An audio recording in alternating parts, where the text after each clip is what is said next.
Alors, ce Shabbat, en France, on lit Bezrat Hashem la paracha Bechukotai. Et en Israël, on lit la paracha Bamidbar.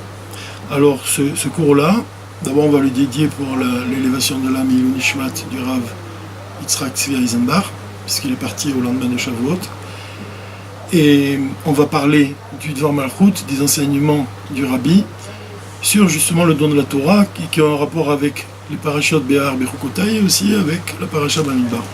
Alors pour commencer, et pour expliquer vraiment le sujet, pour comprendre bien le sujet du Dvar Malchut, j'ai pensé à une histoire de l'Admor HaZaken qui est connue, mais qui exprime bien l'idée. L'histoire, c'est la suivante. L'Admor Emsaï, il avait l'habitude d'entendre son père lire dans la Torah. Le Balkoré de la Shul, c'est l'Admor HaZaken. Donc il entendait toujours la Torah par de la bouche de son père. Et un Shabbat, l'Admor HaZaken, il n'était pas là, et ça tombait précisément le moment où on lit les malédictions. Dieu préserve. Les malédictions, si tu n'écoutes pas ma voix, alors il y a toute une série de malédictions. Et quand l'Admor Emsaï il a entendu ces malédictions de la Torah de la bouche d'un homme qui n'était pas son père, alors il s'est évanoui. Alors pourquoi ? Parce que l'Admor HaZaken, il avait une façon de dire les malédictions, et cette façon-là, elles n'ont pas provoqué que l'Admor Emsaï s'évanouit. Ce qui est intéressant, c'est de comprendre pourquoi. Qu'est-ce qui se cache derrière cette histoire-là ? Alors on peut comprendre que peut-être, dans un sens simple, on peut comprendre que l'Admor HaZaken, c'est le père, et l'Admor Emsaï c'est le fils, et quand le père il dit même malédiction, c'est le fils qui l'entend de la bouche de son père, donc peut-être que le fils il a apaisé, parce qu'il entend peut-être un ton qui est plus rassurant, peut-être, une voix qu'il connaît, qui lui est familière. Mais on peut aller beaucoup plus loin que ça. On peut dire les choses comme ça. L'Admor HaZaken, il a expliqué, d'ailleurs au sujet de la Torah elle-même, qu'on doit étudier la Torah avec la flamme en nous, c'est-à-dire avec chaleur. On doit dire la Torah en ressentant de l'amour pour Dieu. On doit étudier la Torah même, en ressentant de l'amour pour Dieu. À partir du moment où on étudie la Torah animé par cet amour-là, si c'est l'amour qui nous anime à ce moment-là, alors l'amour il est comparé au feu, c'est le feu, c'est la chaleur, il a le pouvoir de cuire l'aliment, c'est la Torah elle-même, c'est le pain. Donc un pain, on ne peut pas le manger cru. On ne peut pas le digérer. Si on mange du pain, de la pâte crue, on ne peut pas le digérer. Alors, par contre, si tu prends de la pâte, si tu la mets au four, tu cuis ton pain, à ce moment-là, tu peux manger l'aliment, tu peux manger le pain, il sera bon à manger, et puis même le corps il va l'assimiler. Comme le pain il est comparé à la Torah, c'est la même chose. À partir du moment où tu étudies la Torah sans amour, c'est comme si tu mangeais du pain cru. Mais si tu ressens de l'amour, alors la Torah que tu vas étudier, elle va s'assimiler à ton corps et à ton âme. Elle va faire un avec toi-même. Donc ça, c'est l'idée. Et ça va beaucoup plus loin que ça. Parce que l'Admor HaZaken, il explique que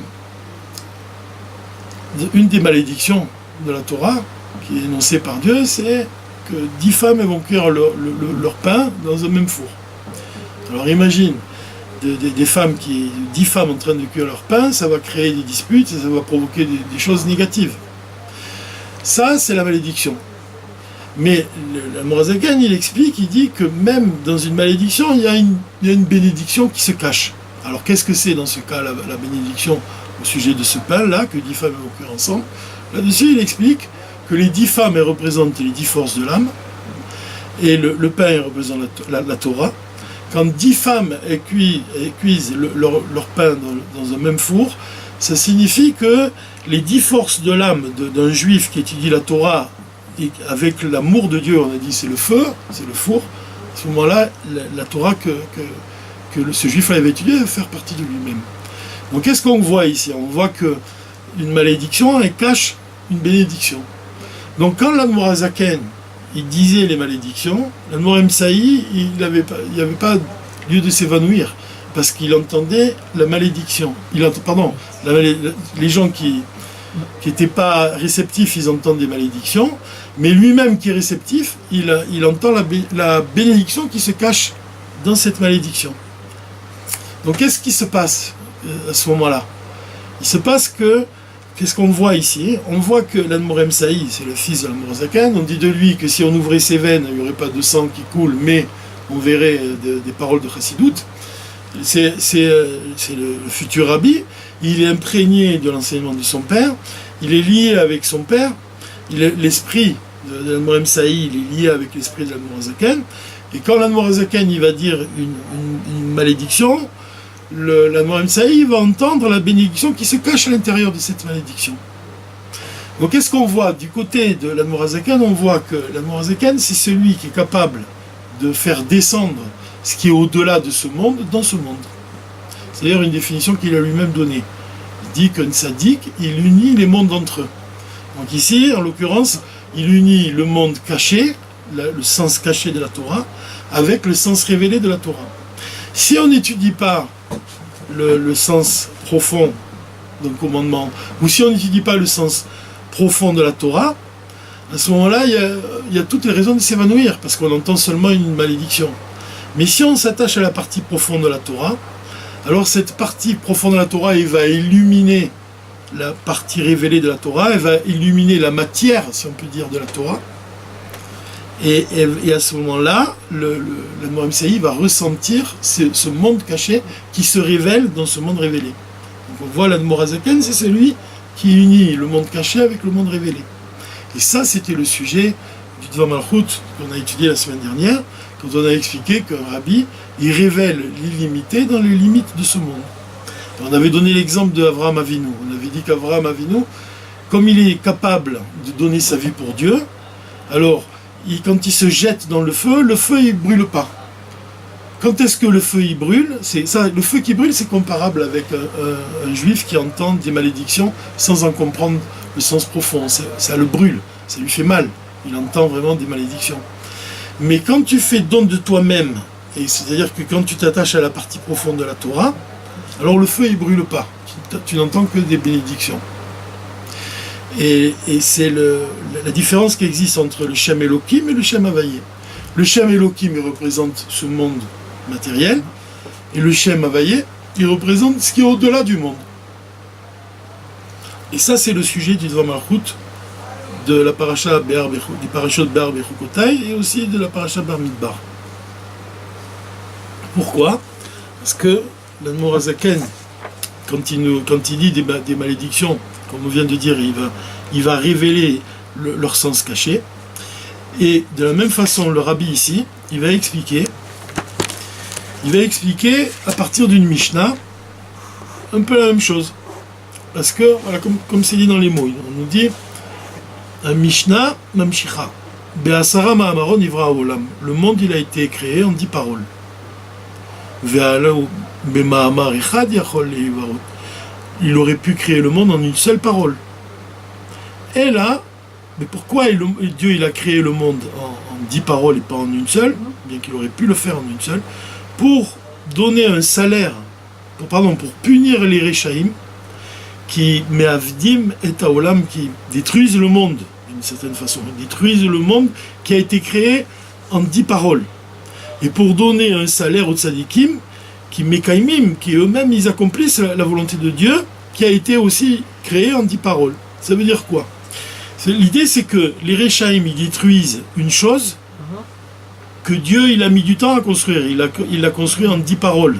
L'idée c'est que c'est pour ça qu'il a été créé en 10 paroles. C'est-à-dire ça veut dire que un rachat, s'il fait une avéra, quand il commet une avéra, il va détruire un monde qui a mis du temps à être construit, qui a été élaboré en 10 paroles, pas en une seule, en 10 paroles. Donc ils sont punis pour chacune de ces paroles, en quelque sorte. Par contre, un tzaddik qui va accomplir la volonté de Dieu, il est récompensé à l'image de Dieu qui crée le monde en 10 paroles. Le tzaddik lui-même, chaque action qu'il accomplit, il reçoit un salaire pour ça. Quelque part, il ressemble à Hachem, d'une certaine façon, parce qu'il s'attache aux détails des halachot, il s'attache à tous les détails, il accomplit toutes les mitzvot. Et de la même façon, Dieu il a créé le monde en 10 paroles, donc l'un s'accorde avec l'autre. Maintenant, le rabbi il nous dit, malgré tout, Akadosh Baruch Hu lo bara et haolam stam kar be'asara ma'amarot. c'est pas qu'il a créé le monde seulement en 10 paroles, mais qu'est-ce qu'il vient ajouter? Il vient nous dire que Dieu, pour créer le monde, Ayat Sorer Sheye Bepoal Gam Mahamar Echad. Concrètement, il y avait besoin de le créer aussi en une seule parole. C'est-à-dire que les deux sont vrais. Qu'est-ce que ça veut dire? Ça veut dire qu'il y a cette idée-là. Il y a un mot grec, c'est Koach Hayuli. C'est pour exprimer ça. En hébreu, dans la Shona Kodesh, on parle du monde de Tohu. C'est-à-dire qu'au départ, le Rambam, il explique que quand Dieu il a créé le monde, il a d'abord créé la matière première de ce monde. C'est-à-dire la matière première, elle est égale à tout ce qui va ensuite être créé. Il crée d'abord une matière première, et ensuite, à partir de cette matière première, il va former tous les détails. Il ne va rien créer de plus, il va seulement former les détails de tous les sujets de ce monde. C'est-à-dire que quand on parle de Mahamar Echad, cette première parole, c'est la création dans sa primauté, si on peut dire, la première étape de la création, c'est la création de la matière première. Et ensuite, les 10 paroles, ils font référence aux détails. On peut expliquer ça aussi pour l'homme, on pourrait donner un exemple. On pourrait dire que, et d'abord, avant tout, il faut expliquer une chose. Quand on dit que la matière première de ce monde, elle vient de la force divine, elle vient de l'essence divine, elle vient de Dieu. Il n'y a que Dieu qui est capable de créer à partir du néant. Donc quand on parle de Mahamar Echad, cette matière première, on parle de l'essence divine, de la force de l'essence divine, qui est capable de créer à partir du néant. Et quand on parle d'Asara Mahamarot, à ce moment-là, on entre dans la création, dans la nature, dans chaque élément qui compose cette nature, dans chaque élément qui compose ce monde, dans chaque détail de ce monde. Donc là, on ne parle plus de cette force qui vient de Dieu, de l'essence divine. On parle du développement. C'est-à-dire quand Dieu il commence à former chaque chose dans ce monde. C'est la différence qui existe entre les deux. Et le Rabbi va expliquer que ce qui est vrai pour la création du monde, ça l'est également dans la Torah. On pourrait donner un exemple, on pourrait se demander d'ailleurs, c'est une question que moi je me suis posée, on peut se demander, cette force-là que Dieu il possède de créer à partir du néant, l'homme il ne la possède pas. Il ne la possède pas. Mais malgré tout, quel exemple chez l'homme on pourrait donner?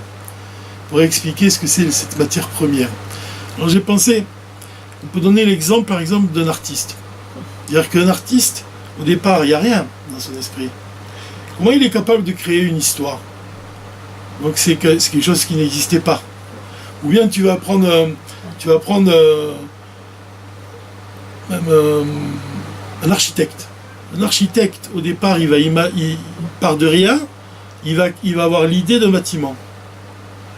Donc cette première étape dans la création elle correspond au fait de penser à la chose elle-même.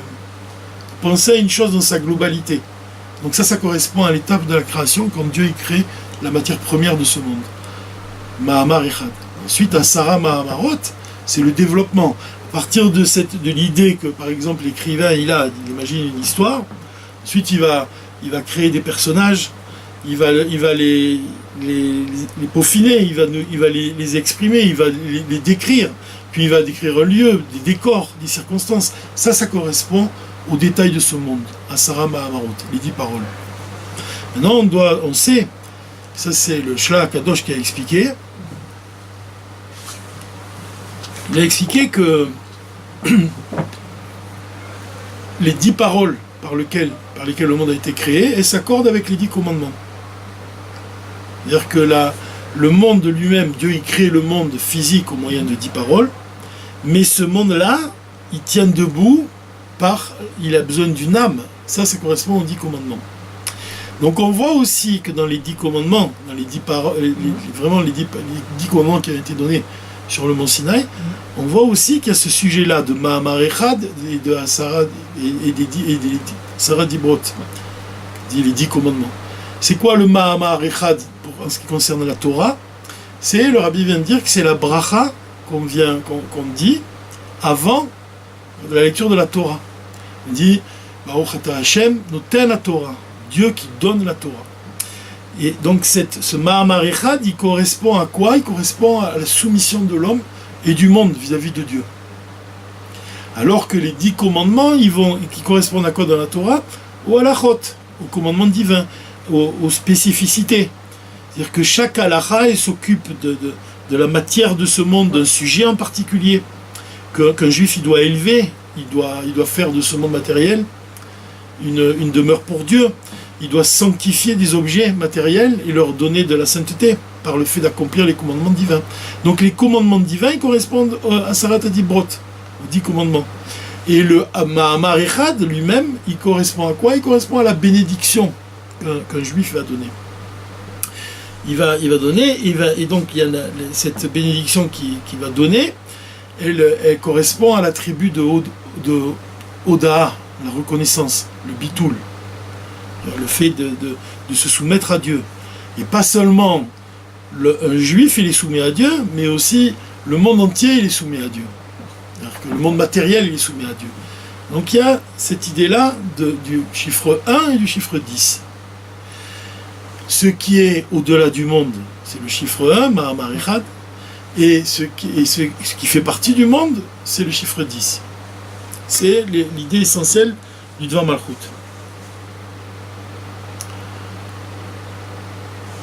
Alors voilà, si on le voit dans les quelques mots du Rabbi, il explique Al-Matan Torah, Nehemar, Teilim, il est dit Diber Elokim, Achat Diber Elokim, Shtaim Zo Shamati. C'est-à-dire que Dieu, il dit une parole, mais moi j'en entends deux. Le roi David, il dit Mitzad Echad la Torah, d'un côté la Torah, c'est la sagesse, Chokhmato Shel HaKadosh Baruch Hu, c'est la sagesse de Dieu, et cette sagesse, elle fait un avec lui. Donc Mahamar Echad, le chiffre 1, il correspond au fait que la Torah, elle fait un avec Dieu. C'est la sagesse de Dieu. Ou les Malam et Haolam. Et donc la Torah, elle est au-delà de ce monde, elle est au-dessus de ce monde. C'est le chiffre 1, Achat, Diber Elokim. Keneged Mahamar Echad, mais face à cette parole unique, Mitzat Sheni, la Torah, Yarda la Olam, la Torah elle est descendue dans ce monde, Vehi mityacheset le Adam ou le Olam ou l'école prate Olam. Et la Torah, bien que ce soit, on a dit le chiffre 1, c'est la sagesse de Dieu, mais elle descend dans le monde et elle est liée avec l'homme, avec le monde et avec tous les détails de ce monde. Et comme on le voit, il y a Yeshnam Tariag mitzvot, il y a 613 mitzvot. Keneged 613 compte face à 613 membres et vaisseaux sanguins qu'il y a dans le corps de l'homme. Ça, c'est Keneged Asara Mahamarot.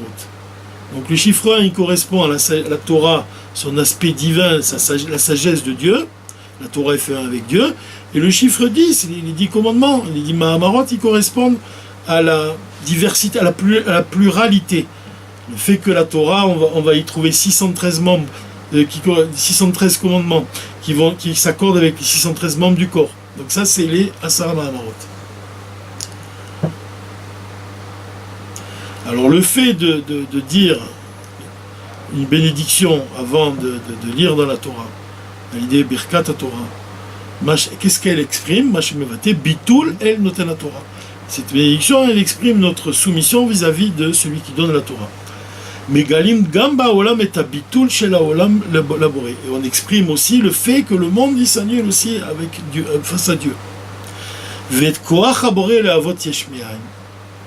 Donc c'est ça, Mahamar Echad, c'est ça le point qui est le plus subtil, c'est de comprendre que c'est cette force-là qui n'appartient qu'à Dieu de créer les mondes à partir du néant. Valiéder l'imoud à Torah, le fait d'étudier la Torah, l'imoud kol apratim, le fait d'étudier tous les détails, l'adinim, tous les dinim, ou praté apratim, les détails de tous les détails, asara mahamarot sheba Torah, megalim baolam shekol metziut vekol pratav em kedoshim. Donc le fait de s'attacher au commandement divin, de s'attacher à l'étude à la halachot, on comprend que vraiment le monde ce n'est que l'expression de la volonté de Dieu. Et c'est notre rôle, c'est de dévoiler justement que le monde il n'est que l'expression de Dieu.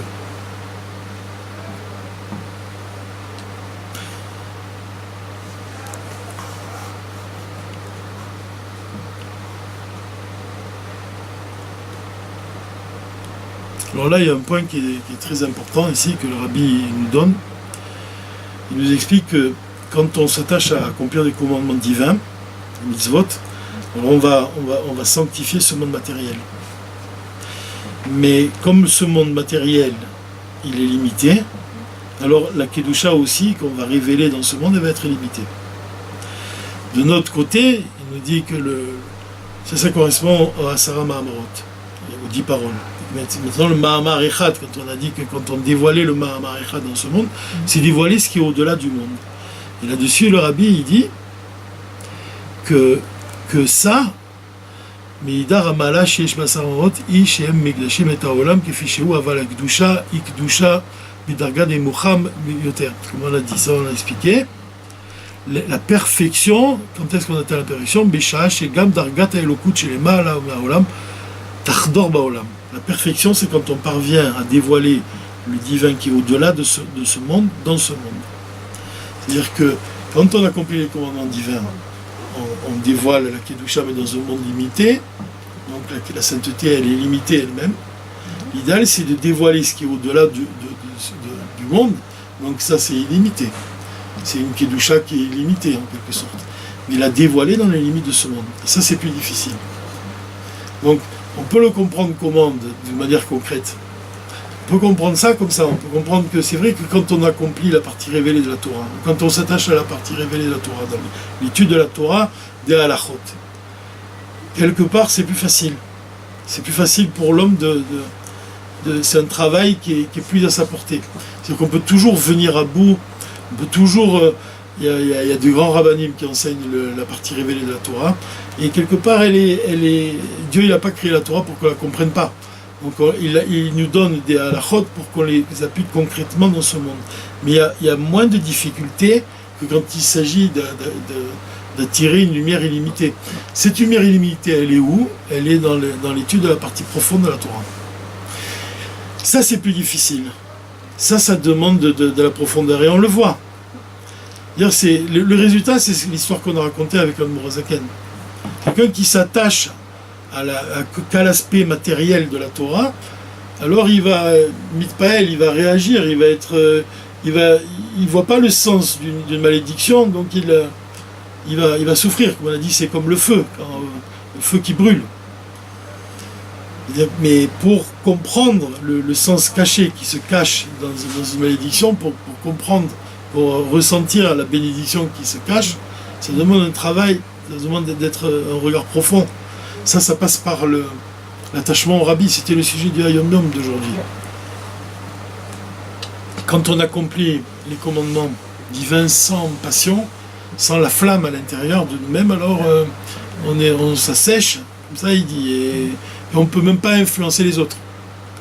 Donc le Rabbi, il a expliqué l'importance qui est un feu perpétuel, ce feu-là perpétuel qui brûle dans le cœur d'un juif.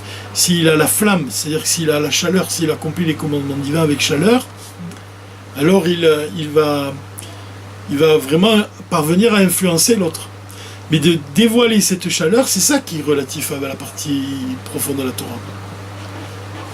Et ça demande un travail c'est plus difficile. Le Rabbi, il explique, il donne l'exemple. C'est comme quand tu prends un grain de raisin, c'est facile de l'écraser et d'en faire sortir son jus. Mais pour sortir l'huile, c'est la partie profonde de la Torah, il faut la concasser. Donc la profondeur attire la profondeur, dit le Tzemar Tzedek. C'est-à-dire que pour avoir cette profondeur-là, pour ressentir ce qui se cache dans la Torah, il faut un travail. Il faut vraiment se concasser. Et c'est comme ça qu'on extrait l'huile. Donc, le point qu'on a dit jusqu'à présent, c'est qu'on doit s'attacher à dévoiler le Mahamar Echad. C'est quoi? C'est la force de l'essence divine dans ce monde-là. On doit dévoiler ce qui est au-delà du monde dans ce monde. Et le Rabbi, il explique, il dit que ces deux actions-là, quand on a dit l'action de dévoiler ce qui est au-delà du monde, c'est ce qui est relatif à la partie la plus profonde de l'âme, ou ce qui est relatif à la partie la plus profonde de la Torah. On a dit c'est quelque chose de difficile. Il dit c'est Mahamar Echad. Et il y a aussi le travail de dévoiler aussi à Sarah Mahamarot dans ce monde, c'est-à-dire de s'attacher à la partie révélée de la Torah, de s'attacher à la matière de ce monde, aux détails de ce monde. Donc ces travails-là, ils nous préparent à Matan Torah, au jour de Shavuot. Alors c'est quoi, ça correspond à quoi dans les fêtes juives, dans les périodes, c'est temporel, ça correspond à la fête de Pessah, et ça correspond à Sfirat HaOmer. Mais Pessah, on dit que Akadosh Baruch Hu, le Saint béni soit-il, Birvodo ou Be'atzmo lui-même, les Ma'alam et Haolam, tel qu'il est au-delà de ce monde-là, il s'est dévoilé et il est descendu au sein de l'Assemblée d'Israël. Et là, il dit, le Rabbi, Aval lo haya az chibur mushlam shel atzmut kefi sheu le Ma'alam et Haolam. Il n'y a pas eu une union entre l'essence divine, ce qui est au-delà du monde, avec ce monde vraiment. C'était un dévoilement qui est malgré tout superficiel au monde de Pessah. Quand Dieu il s'est dévoilé, c'est vrai qu'il s'est dévoilé, mais le Rabbi vient de dire son essence, elle ne s'est pas réellement unie avec ce monde. À partir de quand, quel moment, quelle période de l'année correspond à l'union entre l'essence divine et ce monde-là, l'Israël, c'est le moment de Sfirat HaOmer. Au lendemain de Pessah, Aïta, Amataral et Amshir, le but est devenu de quoi? D'attirer et Tatzmut Kefishem, d'attirer l'essence divine telle qu'elle est. Au lendemain de Pessah. Mais à la Olam, c'est-à-dire au-delà du monde.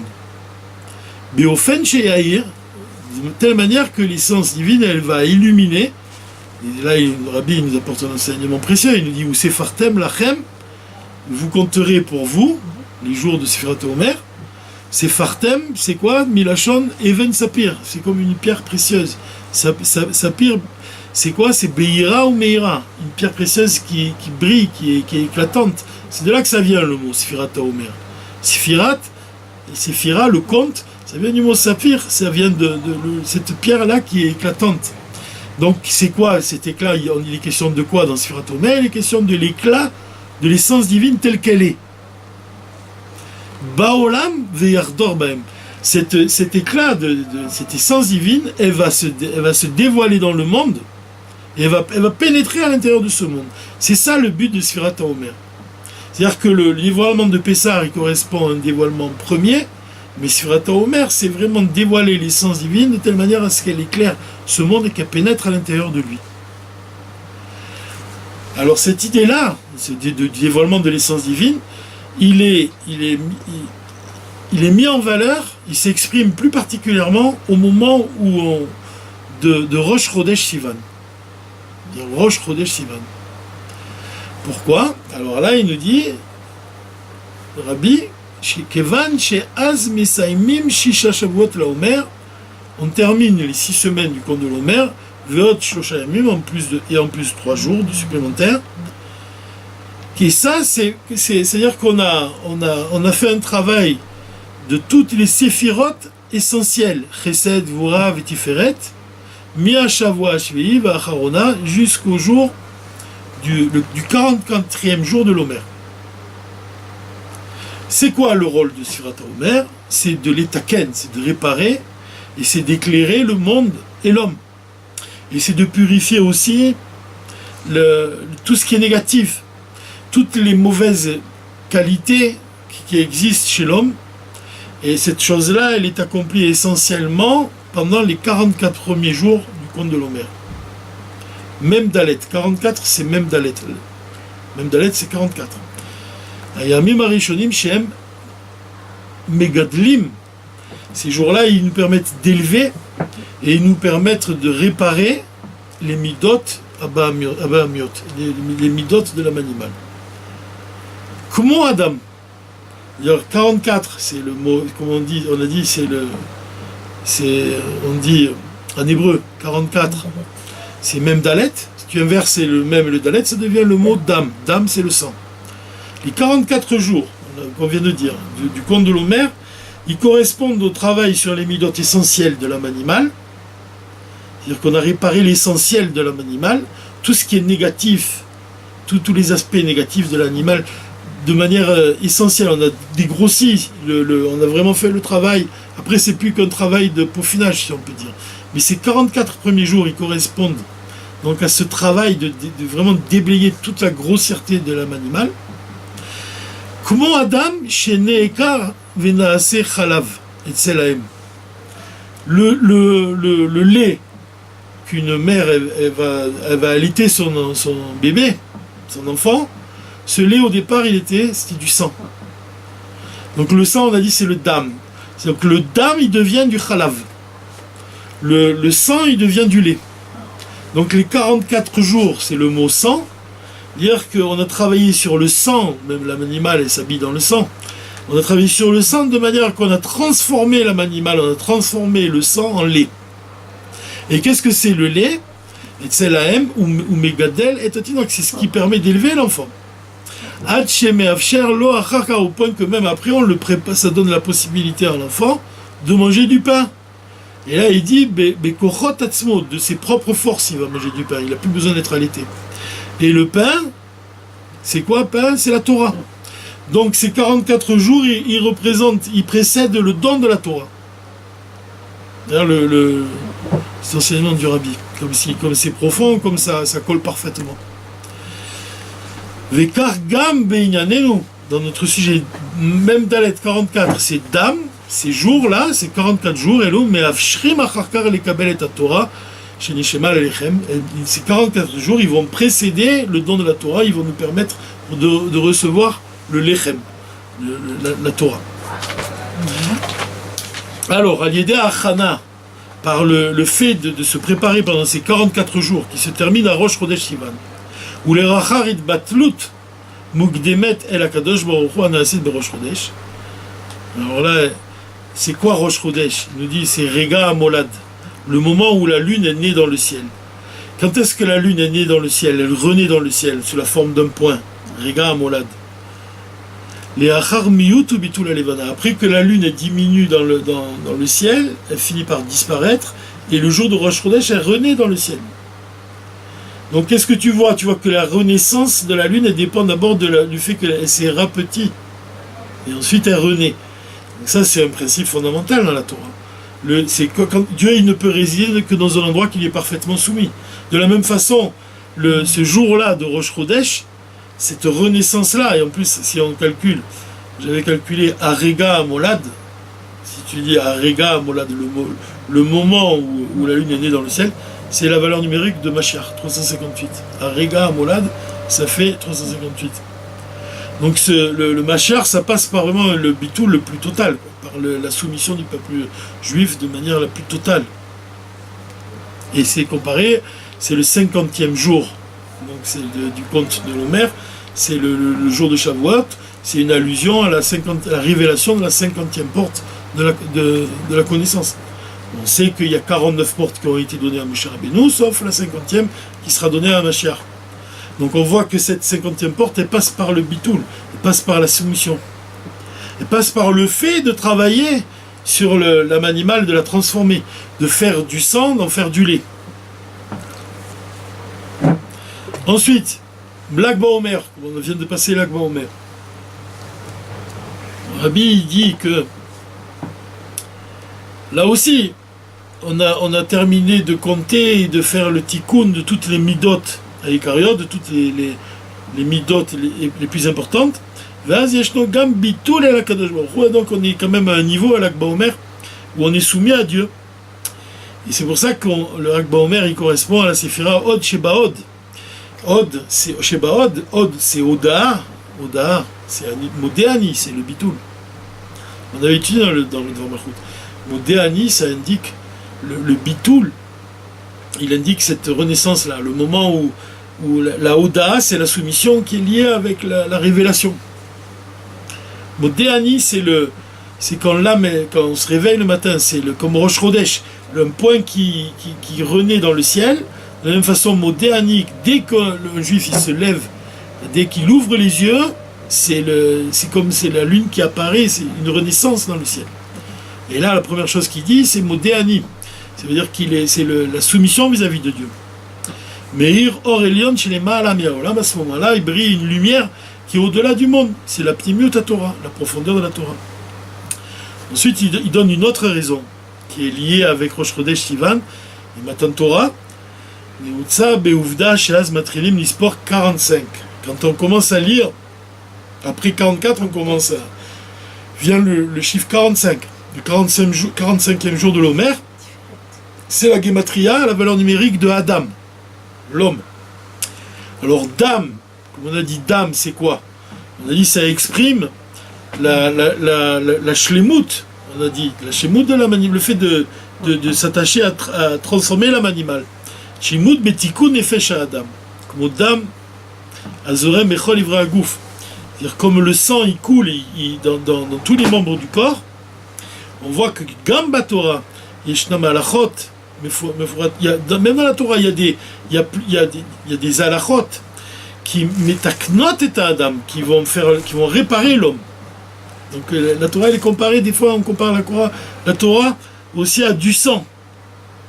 Et Adam, pourquoi? Parce que de la même façon que le sang il vivifie le corps de l'homme, la Torah, les halachot, elles vont réparer l'homme, elles vont lui permettre elles vont le soigner, elles vont l'élever, elles vont le purifier.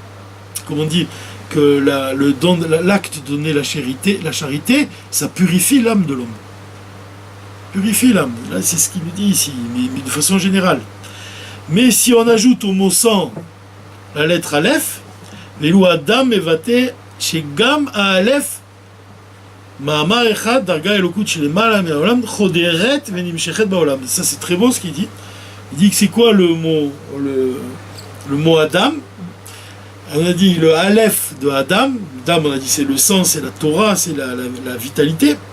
Et le Aleph supplémentaire, ça correspond à Ma'amar Echad. Il y a une parole, Dieu il a créé le monde. Ce Ma'amar Echad, ça correspond à quoi? Ça correspond, comme on a dit, au divin qui est au-delà de ce monde. Et ce divin qui est au-delà de ce monde, il pénètre, il rentre dans le monde, il s'accorde avec, on l'ajoute au sang. Le sang, il représente quand même la vitalité et la matière de ce monde. Mais tu ajoutes à ça ce qui est au-delà de ce monde, et ça devient Adam. Et de quelle manière on attire ce qui est au-delà du monde? C'est par la force de la tefila, et c'est par le bitou, la soumission à Dieu. C'est pour ça que le Ma'amar Achat, quand on parle de cette opposition qu'il y a entre le monde, il a été créé en une parole, il a été aussi créé en 10 paroles. On dit, il a été créé en une parole, ça correspond au fait que Dieu il crée les choses à partir du néant. Donc c'est la force qui est au-delà de ce monde. Alors que les 10 Mahamarot, ils correspondent au monde, mais avec toutes ses limites. Donc le mot Adam, ici, il exprime le fait d'attirer ce qui est au-delà de ce monde, dans ce monde. De quelle manière? C'est par la tefila. Et par le fait de se soumettre à Dieu. Donc le Mahamarachat, il exprime la prière, la soumission.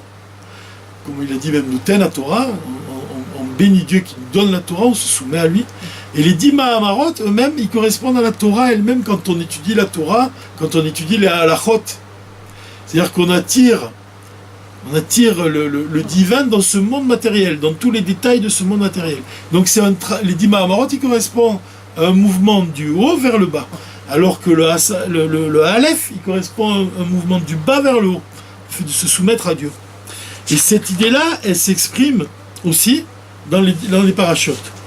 Alors il explique de quelle manière. Il nous dit que dans la paracha Béar Bechukotai, dans ces 2 parachutes-là, on voit aussi ces 2 sujets-là. Quand on parle des sujets de ce monde, Praté Haolam, les détails de ce monde, Ve'ardut Sheme'al Haolam, et on parle aussi on a parlé de ce qui est au-delà de ce monde, la sagesse de Dieu, le chiffre 1.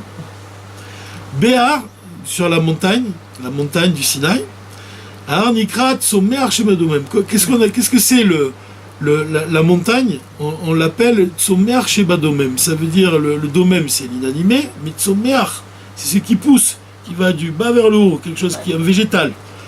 La montagne, elle est qualifiée ainsi.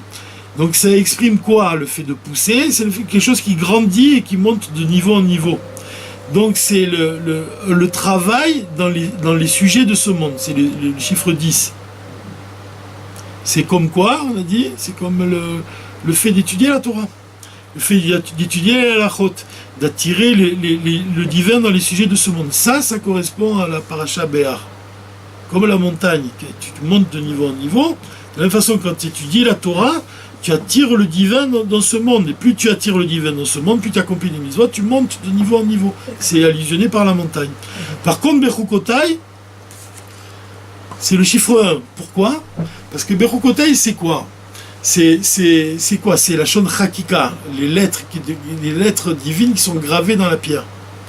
Donc les lettres divines qui sont gravées dans la pierre et qui font 1 avec la pierre, c'est plus les détails de ce monde, c'est le chiffre 1 maintenant. Bechukotai, ça représente le dévoilement de l'essence divine dans ce monde matériel.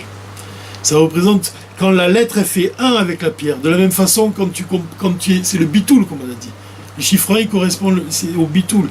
C'est le Hakika aussi, c'est quoi? C'est un décret, un chok, que tu te soumets à Dieu avec bitoul, le décret de la vache rousse, même si tu ne comprends pas, tu te soumets à lui.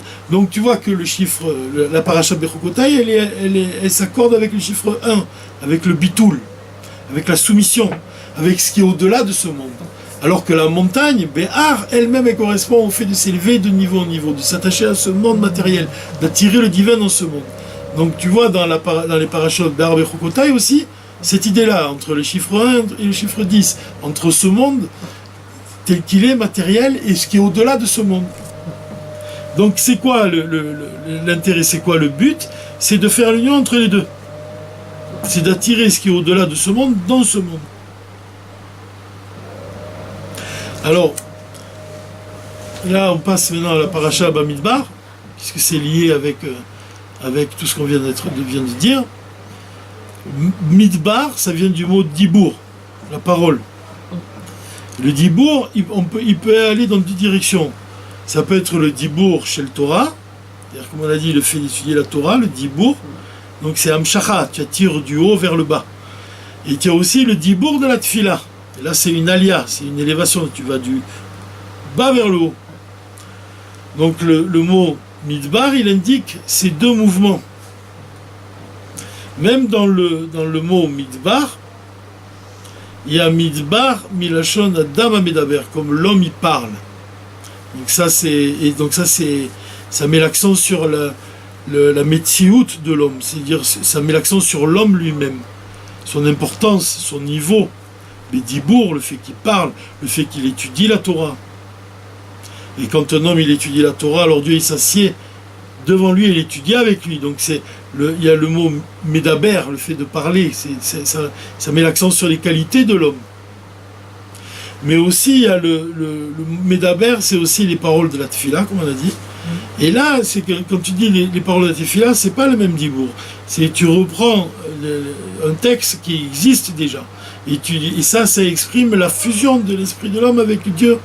C'est-à-dire c'est un travail de soumission, de bitoul, comme on l'a dit au sujet des lettres qui sont gravées dans la pierre. Quand une lettre elle est gravée dans la pierre, elle fait un avec elle. C'est-à-dire que le Rabbi avait dit une très belle chose, il avait dit que si la Torah elle est gravée en nous, alors si tu détruis, Dieu préserve la Torah d'un homme, c'est l'homme que tu détruis aussi. Lui-même, tu vois, parce que tellement elle fait partie de lui. C'est indissociable l'un de l'autre. Maintenant, le point peut-être le plus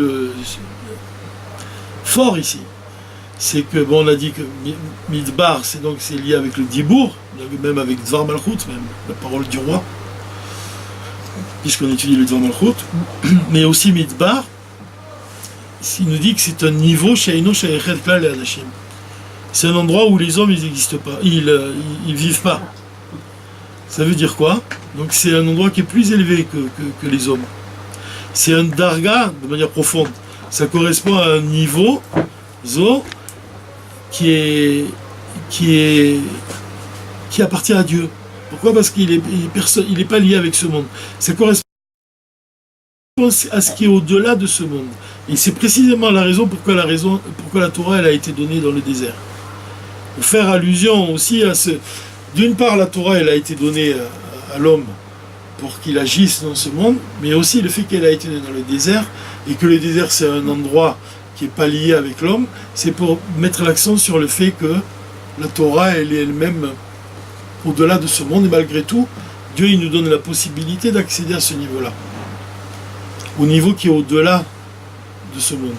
C'est pour ça que Même on dit que quand Dieu, avant de créer le monde, il a demandé conseil aux justes d'Israël s'il fallait oui ou non créer le monde. Et de là, on voit, le Rabbi vient nous dire que un juif, il ne doit pas avoir peur du monde. Pourquoi? Parce que il est dans la pensée de Dieu, même il fait un avec Dieu, donc il est au-delà de ce monde. Même Dieu, il a demandé à l'âme d'Israël s'il fallait oui ou non créer le monde. Alors comment il pourrait avoir peur du monde? Puisqu'il le dépasse. C'est l'idée qui est donnée. Et c'est l'idée qui est donnée ici à propos du désert. Donc toutes ces idées-là, elles nous préparent au don de la Torah, au moment de Shavuot.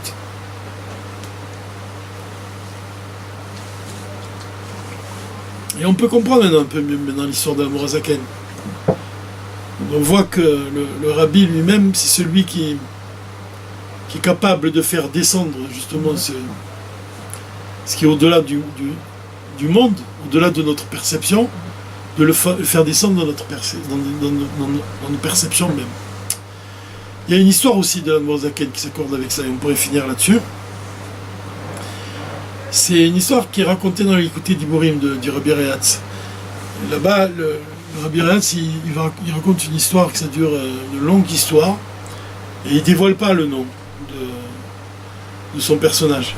Juste à la fin de l'histoire, quand il a raconté vraiment toutes les péripéties, il nous dit que les gens, les habitants du village, ils voient partir la charrette, et qu'à l'intérieur, il y avait ce personnage-là qui s'en allait, ils avaient vécu des choses avec lui pendant que tout ce qu'il racontait dans cette histoire, et puis personne ne savait qui c'était, et juste à la fin, il nous dit qu'en fait, il s'agissait de l'Admor HaZaken. C'est une très belle histoire qui est dans l'Écouté d'Iborim. Et l'histoire, elle commence, on raconte que l'Admor HaZaken, il est rentré dans la synagogue des Parouchim. C'était une synagogue dans un village, et cette synagogue-là, elle était ouverte même la nuit. Et les Parouchim, ça veut dire que c'est des gens qui sont séparés du monde. C'est-à-dire qu'ils étudiaient la nuit, le jour et la nuit surtout. Et donc, ils n'étaient pas dans... C'est un peu l'histoire même de Lubavitch, puisque Lubavitch était aussi comme ça. Au début des mémoires du Rabbi, le Rabbi Rehatz, il explique que Lubavitch était une ville que un groupe de juifs, ils ont fondé cette ville-là parce qu'ils voulaient étudier la Torah. Ils voulaient accomplir les commandements divins en étant tranquilles, dans la nature. Et c'est comme ça que c'est né Lubavitch. Dans la première page du livre, le Rabbi Rehatz raconte ça. Et de la même façon, dans l'Écouté d'Iborim, il raconte que dans cette synagogue des Parouchim, donc il y avait vraiment des amoureux de la Torah qui étaient là-bas, des chassidim, des mystiques, des gens qui étudiaient la Torah. Et un jour, l'Admor HaZaken, il est rentré, personne ne le connaissait. Et il est allé se réchauffer près d'un poêle, dans un coin du Beth Midrash. Et il y avait comme ça quelqu'un qui était habitué dans cette synagogue. Il étudiait tout le temps. Il étudiait beaucoup de la partie révélée de la Torah, la Gemara. Et un jour, ça faisait quelque temps, je ne sais plus exactement combien de temps, mais je crois plus d'un jour, qu'il réfléchissait sur un Rashi. Il n'arrivait pas à comprendre le commentaire de Rashi. Et il étudiait, il s'acharnait, mais rien à faire. Et quand il a vu l'Admor HaZaken, il a senti quelque chose, il a voulu s'approcher de lui, il a voulu lui demander, il a senti qu'il pouvait peut-être lui répondre. Il a amené sa Gemara, et au moment où il lui a dit, voilà, il y a un Rashi que je ne comprends pas, et il dit, c'est à telle page ici, c'est sur cette Sugia, il lui dit les références comme ça, et il lui tend sa Gemara, et là-dessus, l'Admor HaZaken, sans même lire dans la Gemara, il lui dit par cœur le commentaire de Rashi. Et c'est ça le point, c'est que la personne, ça faisait des jours qu'elle le lisait, et elle ne le comprenait pas. Et la façon dont il a lu le commentaire, l'Admor HaZaken, la personne, elle a compris. Elle a compris le commentaire de Rashi. Uniquement dans la manière dont il a dit les mots. Ça fait penser à quoi? Ça fait penser à l'histoire des malédictions. La manière dont il dit les malédictions, le fils, il entend des bénédictions. La manière dont le Admor HaZaken, il dit le Rashi, le fils, cet homme-là, cet érudit-là, il entend, il comprend le Rashi. Donc ça veut dire quoi? Ça veut dire que, même le Reb Mordechai, il a expliqué, il dit que la voix, Kol, pourquoi on dit que la Torah c'est Kol Torah, Kol Yaakov, c'est la voix de Yaakov, pourquoi? Il dit parce qu'une voix, elle va unir le sentiment avec la matière. C'est-à-dire que la voix, quand tu parles, tu peux deviner le sentiment qui se cache à l'intérieur de la personne qui est en train de parler. Quelqu'un qui parle, tu peux sentir s'il est triste, tu peux sentir s'il est heureux, s'il est joyeux, tu peux sentir s'il est mélancolique. Donc la voix, elle unit la matière des mots, puisque les mots ils sont matériels, avec le sentiment qui est abstrait. Et c'est pour ça que la Torah c'est Kol Yaakov. Ça veut dire que la Torah elle-même, elle unit la matière de ce monde avec l'Esprit de Dieu, avec ce qui est abstrait, avec le divin. Alors, c'est l'union entre la matière et l'esprit, la Torah elle-même. L'Esprit de Dieu et des lettres matérielles, comme il dit dans le Tanya, il dit que la pensée de Dieu, elle descend de monde en monde jusqu'à s'habiller dans des lettres matérielles, dans de l'encre sur du parchemin. Mais qu'est-ce qui s'habille dans de l'encre et du parchemin? C'est ce qui est au-delà de ce monde. Il s'habille dans ce monde. Donc, Ma'amar Echad et Asara Ma'amarot. Ma'amar Echad, c'est le divin abstrait, et Asara Ma'amarot, c'est la matérialité de ce monde. Mais quand quelqu'un, il est, disons, quelqu'un qui n'a pas le niveau de la Morazaken, Morazaken s'appelle Shneor, il unit ces deux mondes. C'est-à-dire que quand il parle, il va révéler dans des mots matériels le divin qui se cache. Donc la personne, elle va comprendre le commentaire de Rashi, ou alors son fils, il va pas s'évanouir quand son père il dit des malédictions, parce qu'il unit quelque chose de divin, il le fait descendre dans quelque chose de matériel. Donc c'est ça l'idée qui est donnée ici, et les exemples qui sont donnés par le rabbi ici. Mais le rabbi lui-même, il agit de la même façon. Et dans le discours Ve'atat Tzavé, quand on dit que Mefarnes Be'emuna, que le berger fidèle, un rabbi, c'est Rosh Béni Israël, il nous nourrit de Emouna, c'est cette idée-là. C'est que nourrir, c'est quoi? Ça fait référence à Sarah Mahamarot, à ce monde matériel. Et Be'emuna, de dire que la Emouna, elle va pénétrer à l'intérieur de ce monde matériel. C'est-à-dire qu'elle nous nourrit comme le pain, il nous nourrit. Comme le pain, il fait partie de nous-mêmes, à partir du moment où on le mange, de la même façon, quand le rabbi nous délivre un enseignement, cet enseignement, il va faire partie de nous-mêmes. Il a le pouvoir de faire descendre les choses de manière à ce qu'on les intègre de manière profonde. Ça, c'est la capacité d'un rabbi. Ça, le rabbi. La capacité de dévoiler les plus hauts niveaux, mais pas seulement, comme il dit le rabbi lui-même, il dit, il ne s'agit pas d'être seulement un érudit, il ne s'agit pas seulement de savoir, d'avoir des connaissances.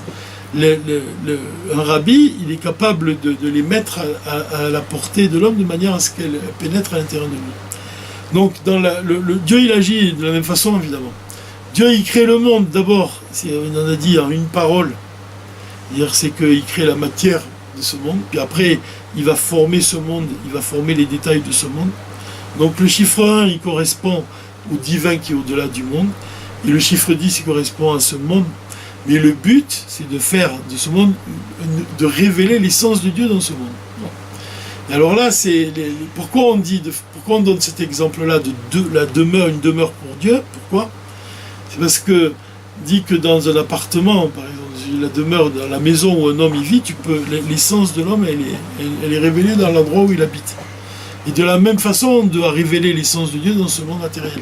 De la même façon, on doit dévoiler donc ce chiffre 1 dans ce monde, dans le chiffre 10. Donc on a dit que ce monde qui est représenté par le chiffre 10. Et l'idée, elle est aussi même quand on dit que le premier des 10 commandements, c'est le Anochi. Anochi, ça désigne aussi l'essence de Dieu. On pourrait finir là-dessus en disant que c'est un nom qui est égyptien, Anochi. Alors pourquoi ça fait que le premier des 10 commandements, c'est un nom qui est égyptien? Peut-être on pourrait dire que c'est parce que tant que le Machar il n'est pas révélé dans ce monde, alors Dieu il parle en égyptien. C'est-à-dire qu'il est en exil. comprendre qu'il est en exil avec le peuple juif, qui nous accompagne dans la Shrina. Que la Shrina est avec nous, pardon. Que Dieu, il est là.